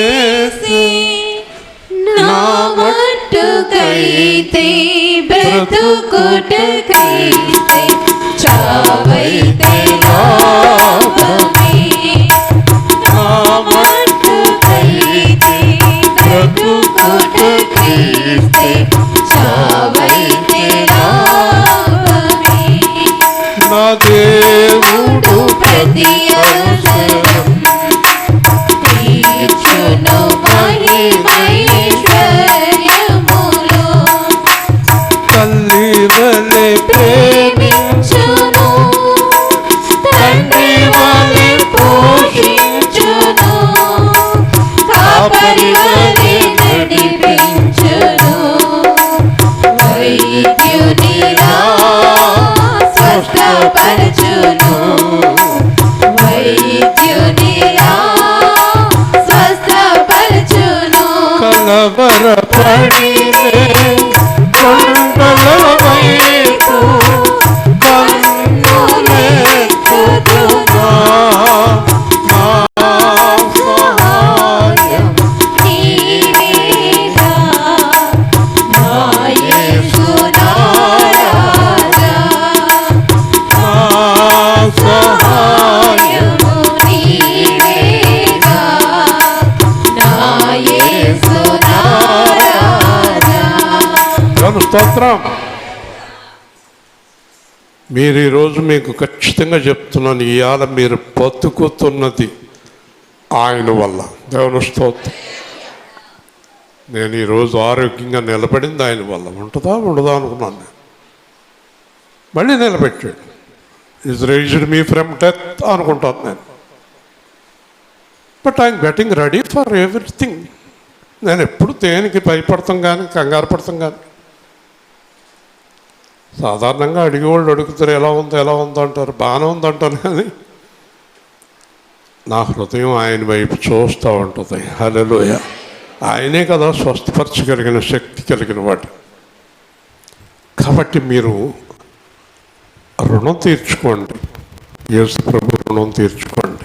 ఇష్టం వచ్చినట్టు బతికేకండి, ఇష్టం వచ్చినట్టు మాట్లాడేయకండి. పొద్దు నుంచి సాయంత్రం దాకా ఇష్టం వచ్చినట్టు జీవించేయకండి. మీ ఇష్టం వచ్చినట్టు జీవించడానికి మీరు అన్యులు కాదు, యేసుక్రీస్తు పిల్లలు. దేవుని స్తోత్రం. మీ ఇష్టం వచ్చినట్టు జీవించడానికి వీరలేదు, అలా జీవించకూడదు. స్టాండింగ్ ఏదో ఒకసారి లేచి నిలబడి స్టాండింగ్ ఎక్కడ ఉంది, ఎక్కడ కనబడతలేదు. రాత్రి నేను చాలా సంతోషపడ్డాను. ఈవిడ సువార్తలు భలే ఏర్పాటు చేస్తుంది. నేను కాలవాతలు కదా సువార్త, ఇబ్బంది పడతారేమో అందరూ అని మళ్ళీ చెంది ఇక్కడ చూడమన్నాను. ఈ అమ్మాయి ఏదో చూసింది అనుకోండి. ఆవిడ అంది అలాగైతే కుదరదండి, మాట్లాడేసాను అంది. ఇంటికి వెళ్ళి ప్రార్థన చేశాను, దేవుడి చిత్తం ఏదో ఉంటుంది అనుకుని రాత్రి సువార్త ప్రకటించాక నా హృదయానికి చాలా ఆనందం కలిగింది. నిజంగా అనుకున్నాను, ఈవిడ్ని దేవుడు చాలా ఆశీర్వదిస్తాడు అనుకున్నాను. ఎందుకంటే లోపలికి వెళ్ళిన తర్వాత వాళ్ళు భక్తిగా విన్నారు. కళ్ళమ్మట నీళ్లు కారుస్తూ ఆరాధనలో పాల్గొంది ఆ పిల్ల. అన్నీ అయిన తర్వాత లోపలికి వెళ్ళి ఇంకబ్బా లోపలికి మా అక్క కథ అందుకుని అలాగన్నాను. లేకపోతే ఎవరినానంటే ఊరుకుంటారండి. ఇంకా గట్టిగా ఉందని బాగోదని ఊరుకున్నాను. నోరు ఆకలించుకుని నిద్రవుతుంటే భయం కదా నాకు. ఇక్కడ 4-5 ఉన్నారు, వాళ్ళు నోరు ఆకలిస్తే చాలా భయం వేసేస్తుంది నాకు. కాబట్టి అంటే నేను లోపలికి వెళ్ళిపోతానేమో వాళ్ళ లోపలికి. కాబట్టి అమ్మ ప్రార్థన చేస్తాను, చేయండి. ఏం చేస్తావమ్మా నువ్వు అన్న. మంచాల మీద పడిపోయి కాలు చెయ్యి కదపలేని వాళ్ళందరికీ నేను సేవ చేస్తానంట. గట్టిగా చెప్పా. నా హృదయానికి మామూలు ఆనందం కలగలేదు. మంచాల మీద పడిన వాళ్ళకి సేవ చేస్తావమ్మా నువ్వు? అవునండి, నా పనే అది. ఎక్కడెవరు మంచం మీద పడిపోయిన వాళ్ళకి అన్నీ చేస్తానండి. నన్ను దేవుడు అందుకు ఉపయోగించుకుంటున్నాడండి. నాకు ఇన్నాళ్ళ నుంచి చేసిన సువార్త కంటే ఈ రాత్రి సువార్త నాకు చాలా తృప్తిగా ఉందని దీవించాను. దేవుని స్తోత్రం. కూర్చో. కాబట్టి మీరు సువార్తలు ఏర్పాటు చేసేవాళ్ళు కూడా మంచి మంచి స్థలాల్లో ఏర్పాటు చేయాలి. దేవుణ్ణి అడిగితే అలాంటి ప్రాంతాలు మీకు చూపిస్తాడు. అలాంటి పిల్లని చూసి నా హృదయానికి సంతోషం కలిగింది. దేవుడికి ఎంతో ఇష్టం. అందుకే మదర్ తెరెసా గురించి చెప్పాను మీకు. నేను సేవ చేయటం భాగ్యం అండి. ఎంత భాగ్యమో. మీ వృద్ధాప్యంలో కాళ్ళు చేతులు పడిపోయిన వాళ్ళకి మీరు చేసే సేవ రికగ్నైజ్ అవుతుంది యేసు ప్రభు దగ్గర. అర్థమైంది మీకు? కాబట్టి మీ చింత మొత్తం అంటే ఆయన మీద అంటే వేసేసి హాయిగా ఉండండి. నిబ్బరమైన బుద్ధి గలవారై మెలకువగా ఉండండి. 2 విషయాలు చెప్పి ముగించేస్తున్నాను. ఏ బుద్ధి అయ్యా ఏ బుద్ధి అండి? నిబ్బరమైన బుద్ధి ఉన్నవాళ్ళు ఎంతమంది ఉన్నారో చేయొద్దండి.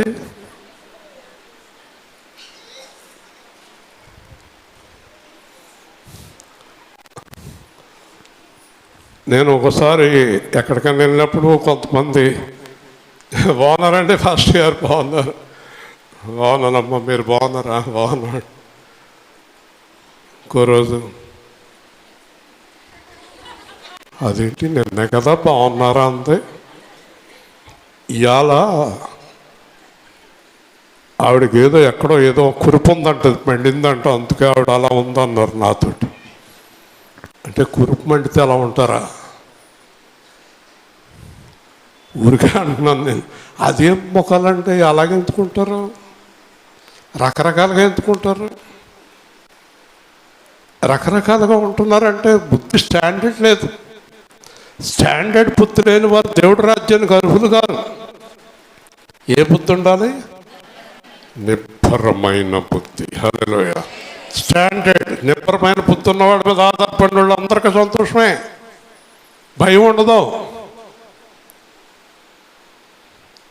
ఓ రోజు అందరూ ఎదురు చూసేస్తున్నారు అక్కడ టైంకి. పాస్టర్ గారు ఇంకా రాలేదు, పాస్టర్ గారు ఇంకా రాలేదు, పాస్టర్ గారు ఇంకా రాలేదు అంటున్నారంట. అప్పుడు పక్కన ఉన్నాయని అన్నాడంట, అక్కడ చోడవరంలో ఆశీర్వాదం అన్నాడంట. వచ్చేది ఎవరు అనుకుంటున్నారు? ఇస్రాయేల్ గారు అన్నాడు. ఇస్రాయేల్ గారు అంటే ఒకవేళ దారిలో ఏదైనా కార్లు ఉంటే అడ్డంగా ఏదైనా ఉంటే నడిచి వచ్చేసి లారీ ఎక్కొచ్చేసి పార్కింగ్ చెప్పి వెళ్ళిపోతాడు ఆయన అన్నాడు. దేవుని స్తోత్రం. వెళ్ళిపోయినట్టు ఆయన చూసారా కదా. దాని పేరేంటి?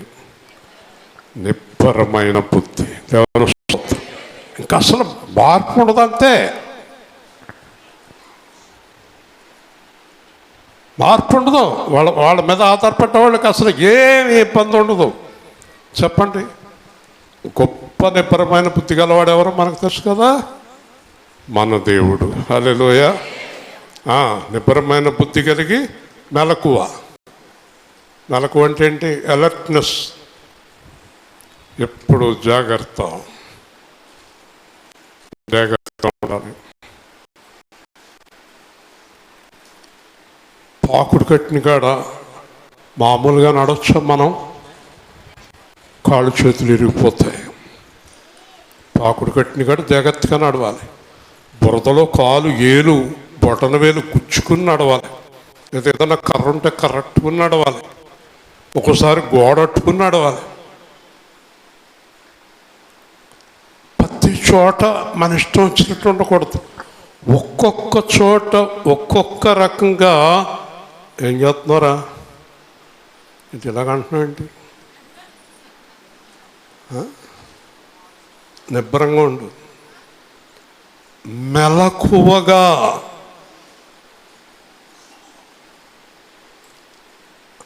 నాకున్నాయి 2 కళ్ళే, కానీ మొత్తం గ్రౌండ్ అతలు కూడా తిరుగుతూ ఉంటాయి. సడన్గా చూడు, దేవుడు వాళ్ళనే చూపిస్తాడు అల్లరి చేసినాడు. మెలకువ. ఎందుకు? మీ విరోధి అయిన అపవాది, మీకు ఎవ్వరు శత్రువులు లేరు అనుకోకండి. భయంకరమైన శత్రువు ఒకడు ఉన్నాడు అందరికీ. ఎవరతను? కిందట ప్రభు బలగ రాలేదే.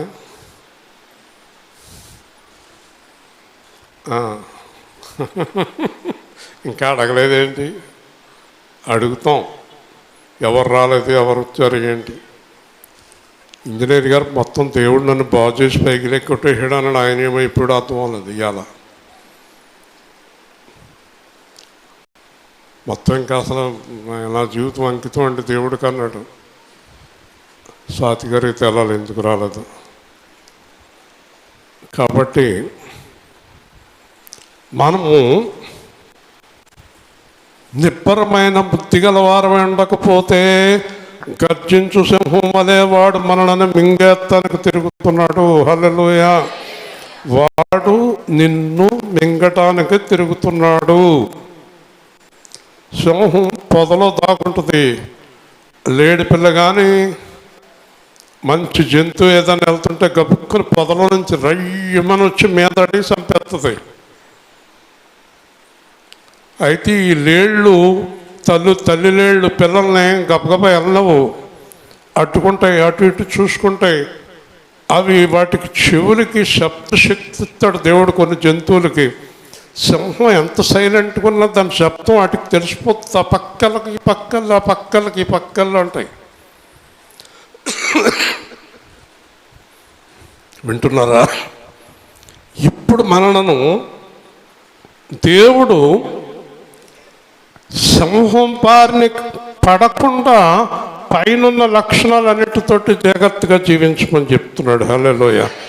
ఎందుకంటే దేవుడికి లోబడి సింహం నుంచి తప్పించుకోండి, ఆడు మింగేస్తాడు. ఇక్కడ చెప్తున్నాడు, లోకమందున్న సహోదరుల యందు ఈ విధమైన శ్రమలే నెరవేర్చున్నవి ఎంతో మందిని మింగేశాడు, ఇంకెంతో మందిని మింగేస్తాడు. మీరు జాగ్రత్తగా ఉండాలి. వాడికి అవకాశం దొరికిందంటే వేసేస్తాడు దెబ్బ. ఇంతకీ సాతాను ఎలా ఉంటాడు? నల్లగా వికృతాకారంలో కొమ్ములతో ఉంటాడు అనుకుంటున్నారా?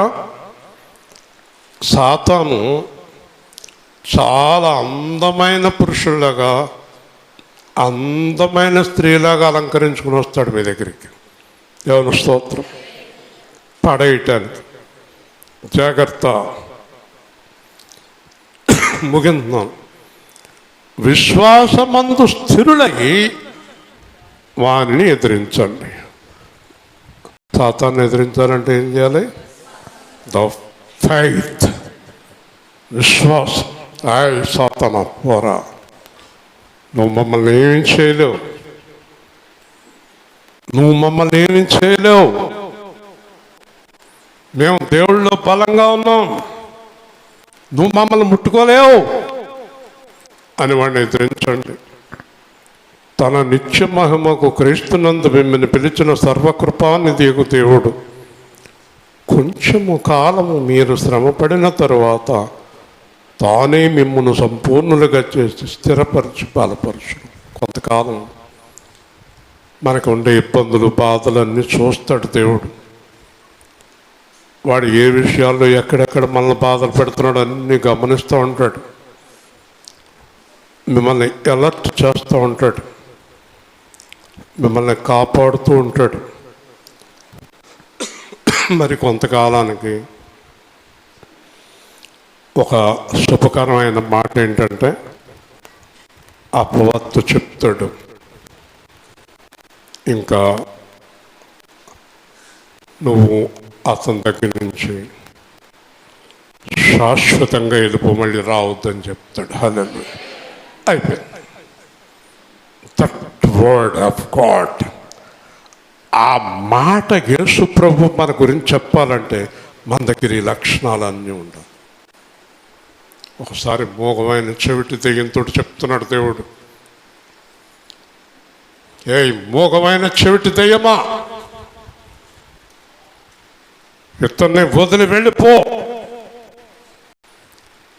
మరలా ఇంకెప్పుడు ప్రవేశించవద్దని ఆదేశిస్తున్నాను అన్నాడు. హల్లెలూయా.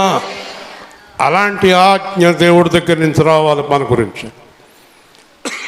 అక్కడతోటి ఇట్స్ క్లియర్. ఇంకా మీరు జీవించుండగా సాతాను మీ దగ్గరికి రాడు. మీరు దేవుడికి లోపడండి, స్థిరపరచి బలపరచు. మీరేమైపోవాలి? స్థిరుడై బలము కలవారై బలమైన వారుగా ఉండిపోవాలి. మీ మీద అత్తమానం దేవుడికి మనుషులకి సందేహం కలిగేలా ఉండకూడదు. అమ్మయ్యా అమ్మయ్యా ఈరోజు వచ్చిందా? వచ్చింది. వచ్చే వారం కనబడదు కదా, కనబడదాం. అమ్మయ్య వచ్చాడా? వచ్చాడు. మళ్ళీ వారం ఏమో సెలవు, కనబడరు. ఇచ్చాడా? ఇచ్చాడా? అయ్యి బాబాయ్ ఇస్తాడు అనుకోలేదు. ఇలాంటి దరిద్రపు సాక్ష్యాలు పోవాలి. స్థిరుడు. ఆయన మాట అంటే మాటే, ఆవిడ మాట అంటే మాటే. వారు స్థిరమైన వారు, బలమైన వారు. దెయ్యము ఎవరిని ముట్టుకోదంటే దేవుళ్ళో స్థిరమైన వారిని, బలమైన వారిని ముట్టుకోదు. దేవుని స్తోత్రం. ప్రార్థన చేసుకుందాం.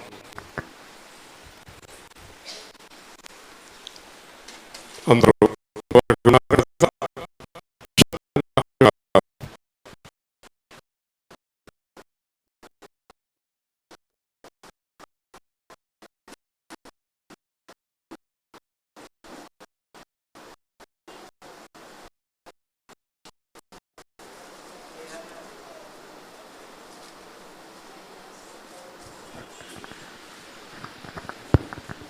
జీవం గల దేవుడు అయిన ప్రభువా, ఈ ఉదయకాలం ముందు మీరిచ్చిన గొప్ప వాక్య భాగమును బట్టి స్తోత్రాలు. సిలువలో మీరు మా కొరకు చిందించిన పరిశుద్ధ రక్తాన్ని బట్టి స్తోత్రాలు. మేము ఇంకా స్థిరులమై, బలము కలవారమై, మీ పిల్లలమై, మీతో కలిసి శాశ్వత జీవానికి నడిచే భాగ్యం మాకు అనుగ్రహించమని, మీ పిల్లలమైన మేము దీనులమై, దీన మనస్సు అని వస్త్రం ధరించుకున్న వారమై పరిశుద్ధులముగా ఉండే భాగ్యం అనుగ్రహించమని, ఈ కార్యక్రమాన్ని ఈ విధంగా మీరు నెరవేరుస్తున్నందుకు మీ నామానికి మహిమ చెల్లిస్తూ మిగిలి ఉన్న కార్యక్రమాన్ని దీవించమని యేసు నామములో అడుగుతున్నాం తండ్రి, ఆమేన్. ప్రభు అయిన యేసు రొట్టెను ఎత్తుకొని కృతజ్ఞతాస్తుతులు చెల్లించింది మీ కొరకైన నా శరీరం, దీన్ని తీసుకొని తినడి. భోజనమైన పిమ్మట ద్రాక్షరస పాత్రను ఎత్తుకొని ఇది మీ కొరకు నేను చిందిస్తున్న రక్తం, దీనిలో తీసుకుని తాగుడని చెప్పాను. మనం అయోగ్యుల వలె కాక నిందారహితులుగా పరిశుద్ధులుగా ఈ కార్యం చేయదము, లేని ఎడల శిక్షను పొందుకుంది. యేసు నామములో ప్రార్థిస్తున్నాము, ఆమేన్. ఓకే.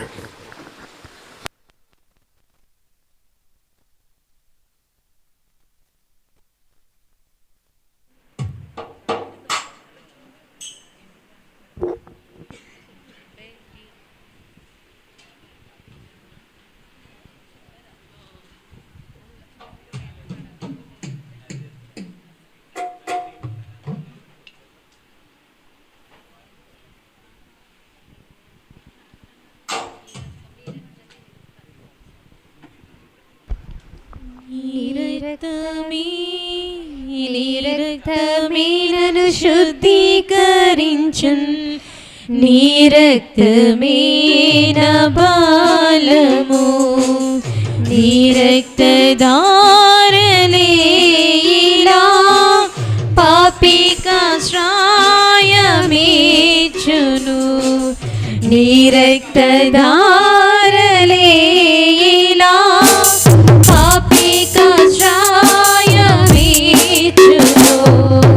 పరిశుద్ధ తండ్రి పాపిని కడిగి పవిత్ర పరచును, పరిశుద్ధ తండ్రి పాపిని కడిగి పవిత్ర పరచును, నీ రక్తమే నన్ను శుద్ధీకరించును, నీ రక్తమే నా బలము, నశించు వారికి నీ సిలువ వెర్రితనముగనున్నది, నశించు వారికి నీ సిలువ వెర్రితనముగనున్నది, రక్షింపబడుచున్న పాపికి దేవుని శక్తి అయ్యున్నది, రక్షింపబడుచున్న పాపికి దేవుని శక్తి అయ్యున్నది, నీ రక్తమే నన్ను శుద్ధీకరించున్, నీ రక్తమే నా బలము, నీ సిల్వలో కాచినట్టి విలువైన రక్తధారచే, నీ సిల్వలో కాచినట్టి విలువైన రక్తధారచే పాప విముక్తి చేసితివి, పరిశుద్ధ దేవతనయుడా, పాప విముక్తి చేసితివి, పరిశుద్ధ దేవతనయుడా, నీ రక్తమే నన్ను శుద్ధీకరించున్, నీ రక్తమే నా బలము, పందివలే పొర్లిన నన్ను కుక్కవలే తిరిగిన నన్ను, పందివలే పొర్లిన నన్ను కుక్కవలే తిరిగిన నన్ను, ప్రేమతో చేర్చుకొంటివి ప్రభువా నీకే స్తోత్రము, ప్రేమతో చేర్చుకొంటివి ప్రభువా నీకే స్తోత్రము, నీ రక్తమే నన్ను శుద్ధీకరించును,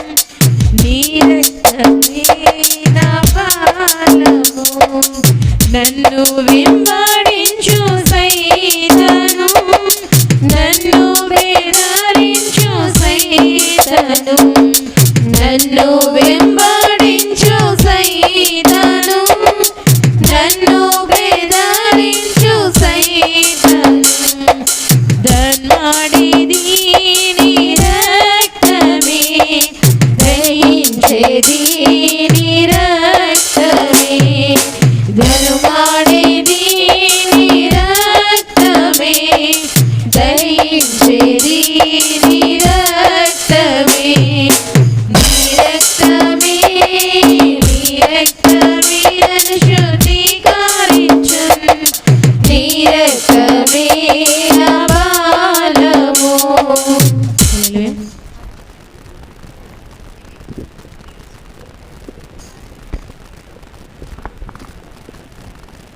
కల్వరి గిరిపై నా యేసయ్యా నా కొరకై నీ ప్రాణం పెట్టావయ్యా నీకెన్ని శ్రమలు కరుణామయా నీ ప్రేమకు చాటేది ఓ నజరియా కల్వరి గిరిపై నా యేసయ్యా నా కొరకై నీ ప్రాణం పెట్టావయ్యా నీకెన్ని శ్రమలు కరుణామయా నీ ప్రేమకు సాటేది ఓ నజరియా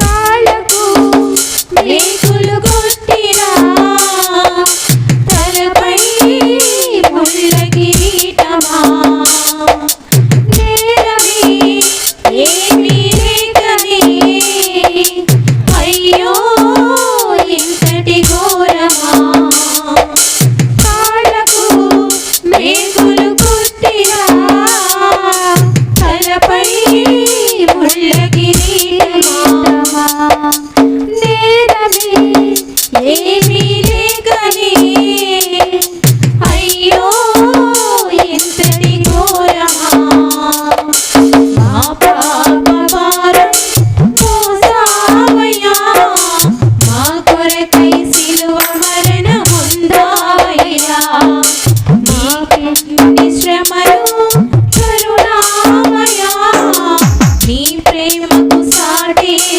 ఓ నజరియా కల్వరి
దేవా నా జీవితమిదిగో నీ సొంతం, ప్రతి క్షణం నీ పనికై అర్పితం. దేవా నా జీవితమిదిగో నీ సొంతం, ప్రతి క్షణం నీ పనికై అర్పితం. నా వరకైతే బ్రతుకుట నీ కోసం, చావైతే ఎంత గొప్ప లాభం. నా వరకైతే బ్రతుకుట నీ కోసం, చావైతే ఎంత గొప్ప లాభం. నా శరీరము నీ కొరకై ప్రతిష్ఠితం, సజీవ యాగముగా నీకు సమర్పితం.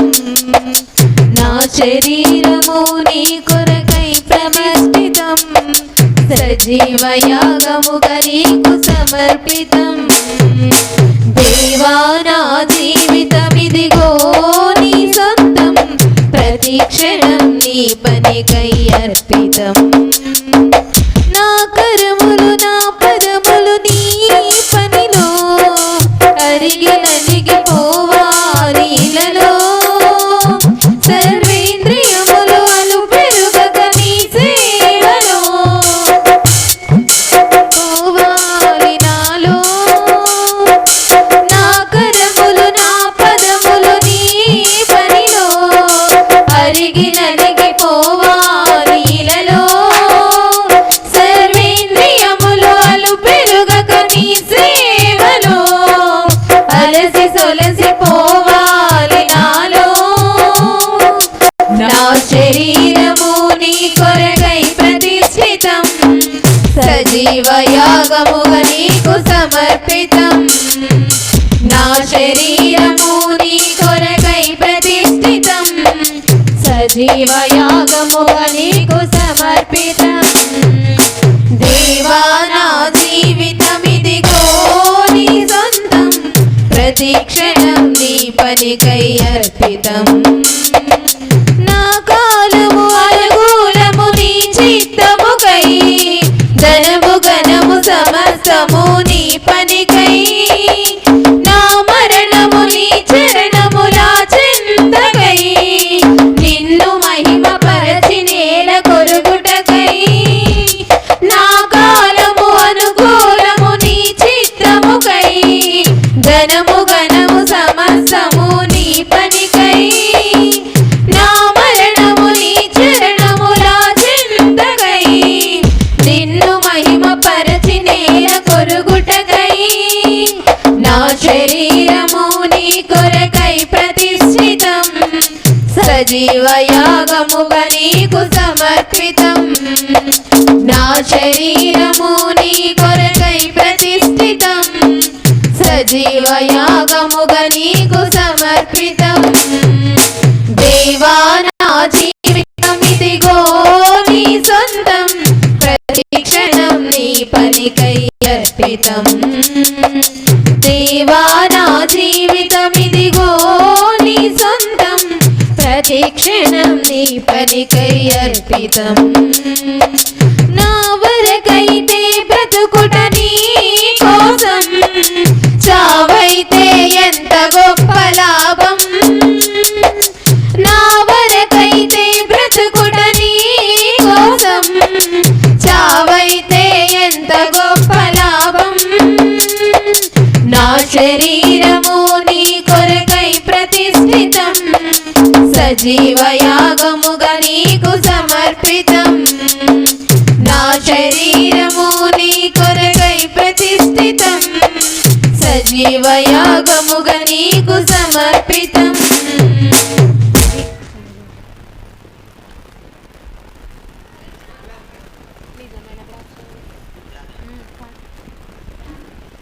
నిజమైన ద్రాక్షవల్లి నీవే, నిత్యమైన సంతోషము నీలోనే. నిజమైన ద్రాక్షవల్లి నీవే, నిత్యమైన సంతోషము నీలోనే. శాశ్వతమైనది ఎంతో మధురమైనది, నా పైన నీకున్న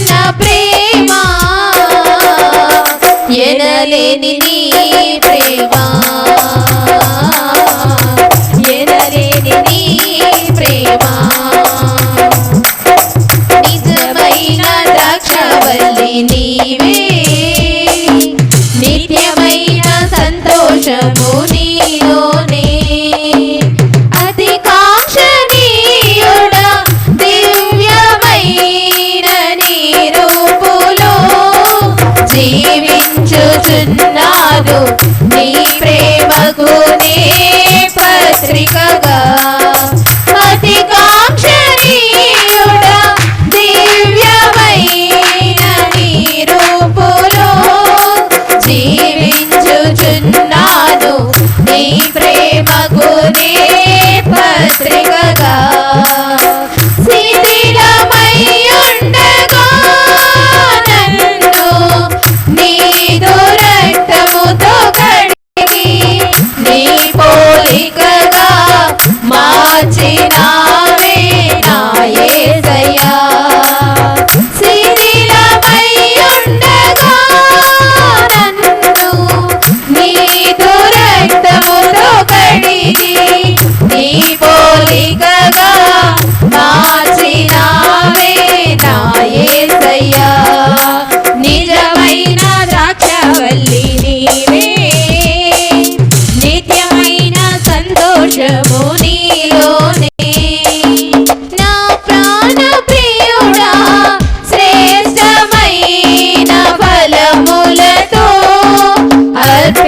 అర్పించుచున్నాను సర్వము నీకే అర్పణగా నా ప్రాణ ప్రియుడా శ్రేష్టమైన ఫలములతో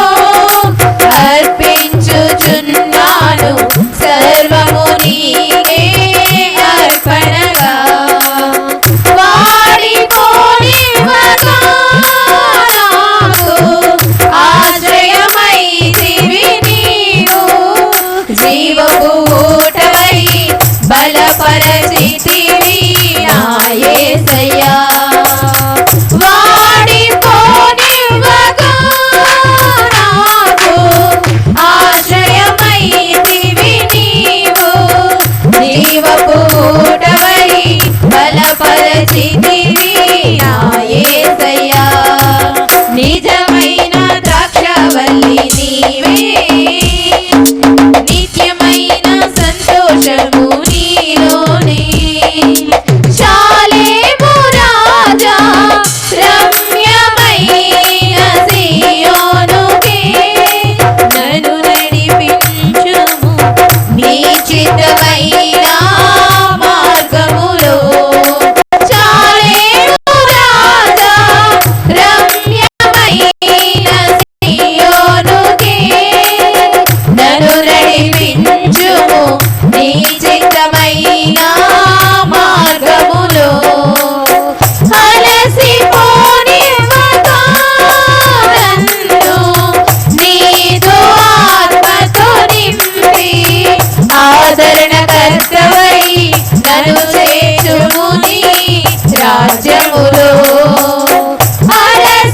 అలసిపోనివ్వగా నన్ను నీదు ఆత్మతో నింపి ఆదరణకర్తవై నన్ను చేర్చుము నీ రాజ్యములో నిజమైన ద్రాక్షవల్లి నీవే నిత్యమైన సంతోషము నీలోనే నిజమైన ద్రాక్షవల్లి నీవే నిత్యమైన సంతోషము నీలోనే హల్లెలూయా.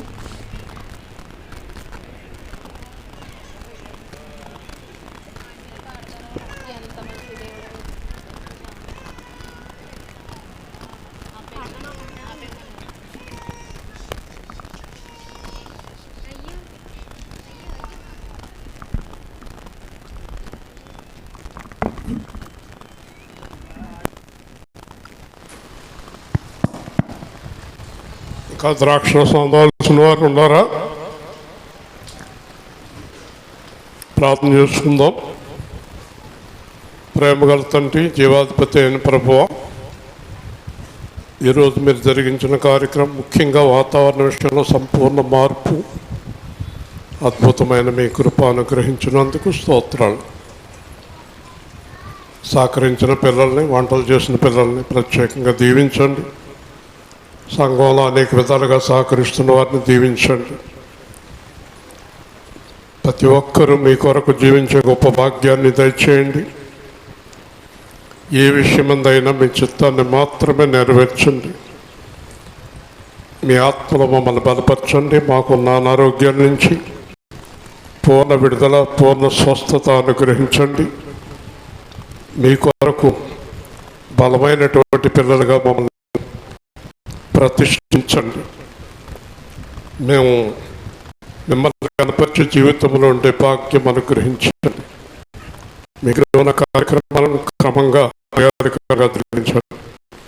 యేసు నామములో అడుగుతున్నాం తండ్రి, ఆమేన్. ఈరోజు ప్రభు బల్లకి రేపు తల్లి గారు లేచి నిలబడండి. ఇంకెవరైనా వచ్చారు మీ తాలూకు? ఎవరు లేరు.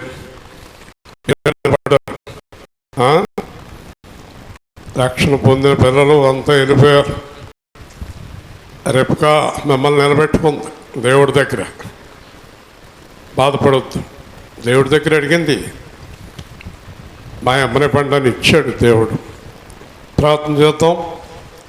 ప్రేమ గల తండ్రి, ఈరోజు కార్యక్రమానికి ఎంతో వ్యయ ప్రయాసలు కోర్చి సహకరించారు. దీవించండి.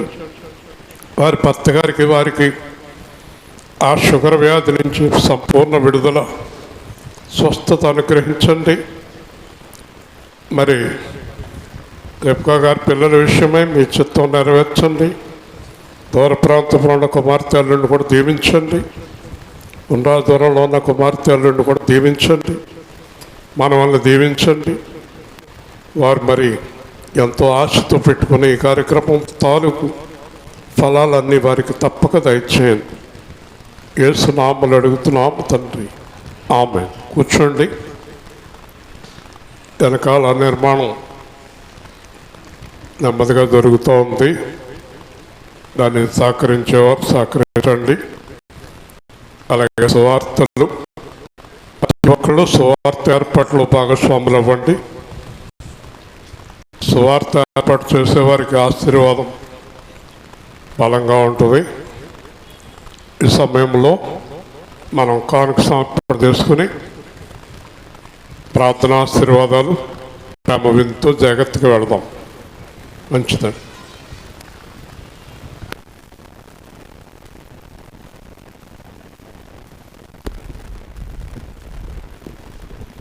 హల్లెలూయా. అసమానుడైన వాడు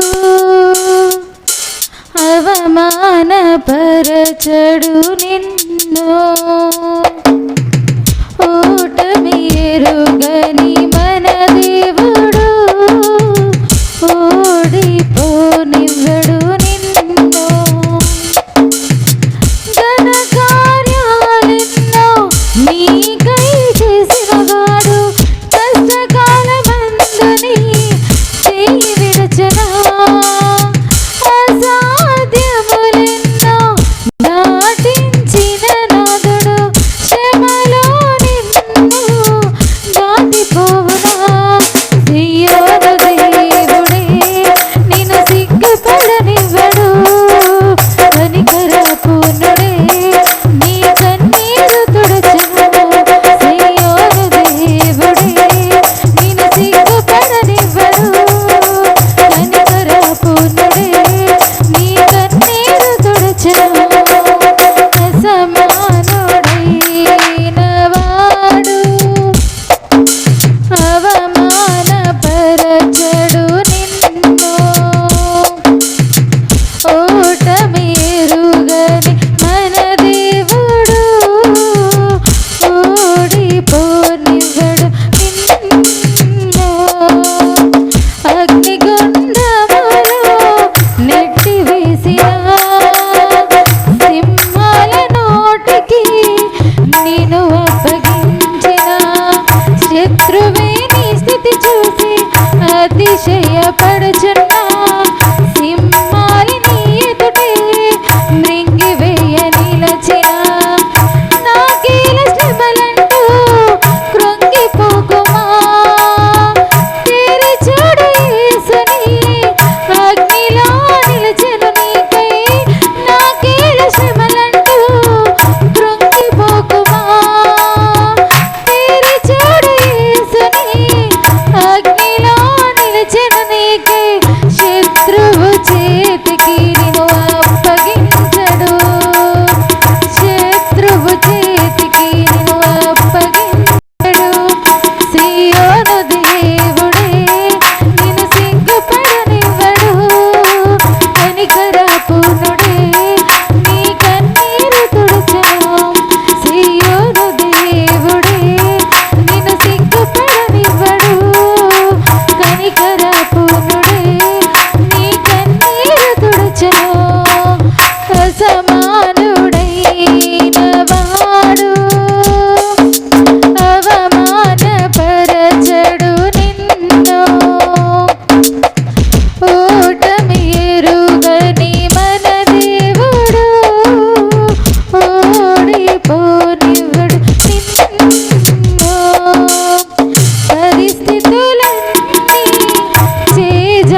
ప్రేమగల మా ప్రియ పరలోక తండ్రి, మీ పరిశుద్ధ ఉన్నతమైన శ్రేష్టమైన యేసు నామాన్ని బట్టి కృతజ్ఞతలు చెల్లిస్తున్నాం. చక్కని విధానంలో కార్యక్రమాన్ని నడిపించినందుకు స్తోత్రాలు. మీ శరీర రక్త నిబంధన బట్టి వందనాలు. దాని యందు నిలిచి ఉండే కృప అనుగ్రహించండి. అనారోగ్యంతో ఉన్న మీ పిల్లలందరినీ జ్ఞాపకం చేసుకుని స్వస్థపరచండి. సాతాను సోదరుల నుంచి మీ కుటుంబాన్ని సంఘాన్ని తప్పించండి.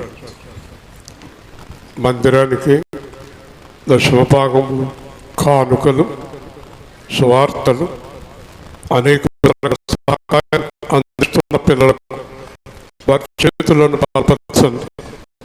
తప్పకుండా వారికి ఆశీర్వాదం దయచేయండి.